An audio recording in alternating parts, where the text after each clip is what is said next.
Greetings. I'm Tim Beck, and I hope you had a wonderful Thanksgiving. The topic that I chose is Methodism.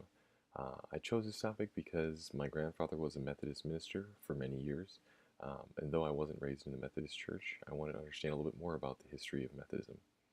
According to the United Methodist Church's website, there's some distinctive elements to Methodism. One is the idea of grace. It's central to their understanding of Christian faith and life. Part of this is the prevenient grace, God's gift in taking the initiative in relating to humanity. It's not dependent upon human actions or human response. Additionally, the idea of justifying grace, and it's God's justifying grace that reconciles us, pardons us, and restores us to Him. And then following that is sanctifying grace. It's that ongoing experience of God's gracious presence transforming us into who God wants us to be. Additionally, they emphasize faith and good works. They believe that these must go together and that what we believe must be confirmed by what we do. Additionally, they believe in the idea of mission and service. They believe that as a result of what God has done for us, we should offer our lives back to God through a life of service. Now, looking according to the textbook, some of the references there, Methodism was established and founded by John Wesley, and this was done in England. But in America, Methodism was a large part of the Second Great Awakening, and a lot of this had to do with Francis Asbury. Francis Asbury was a remarkable person. He was converted at age 13 to Methodism and began preaching as a lay minister at age 16. And in 1771, he answered John Wesley's call for volunteers to go to America. And when he arrived, he was the leader of 4 Methodist workers, but they preferred to stay inside the cities and just kind of establish good footholds there. But Asbury, he actually believed that they should preach the gospel where it was most needed.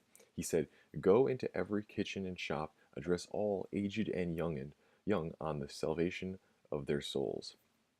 So, Methodist Francis Asbury did just that. He traveled the United States more than anyone else. He traveled over 300,000 miles on horseback and was probably the most well-known North American by his contemporaries. But during the Revolutionary War, they really took a couple steps back.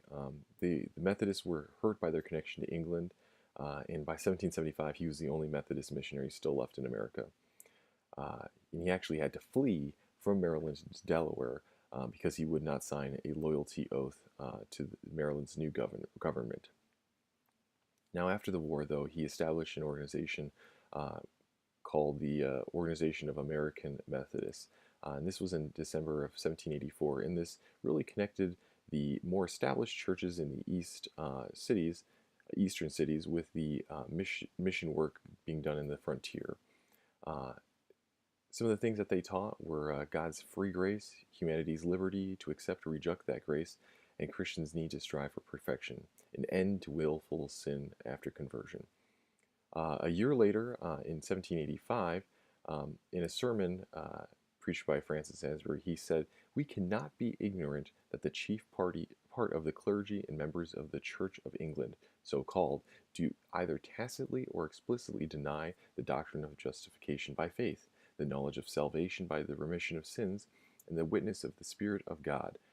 Points which we esteem most fundamentally, yea, essentially necessary to constitute a child of God."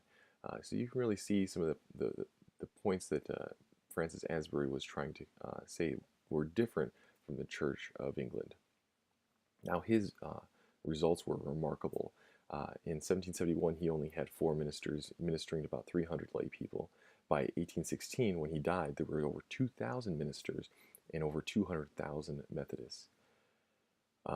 These Methodists, were very, very passionate, and he introduced that idea of the Methodist circuit rider going from town to town to town throughout the South and the West in unprecedented numbers.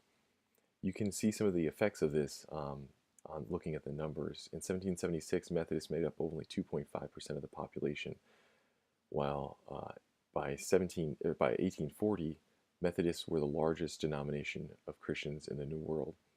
And by 1850, they made up 34.2% of the religious population, which is just remarkable. One of the key results of this was the abolitionist movement. In fact, many of the key Methodists were abolitionists. Methodists such as Francis Asbury, James O'Kelly, Freeborn Garretson, Lorenzo Dow, and William McKendry. And all these folks, all these Methodists, raised their voice against slavery because of Christian reasons. This ended up, this abolitionist movement ended up resulting in the Civil War, and really, Francis Asbury and the Methodists had a lot to do with that. Thank you for listening.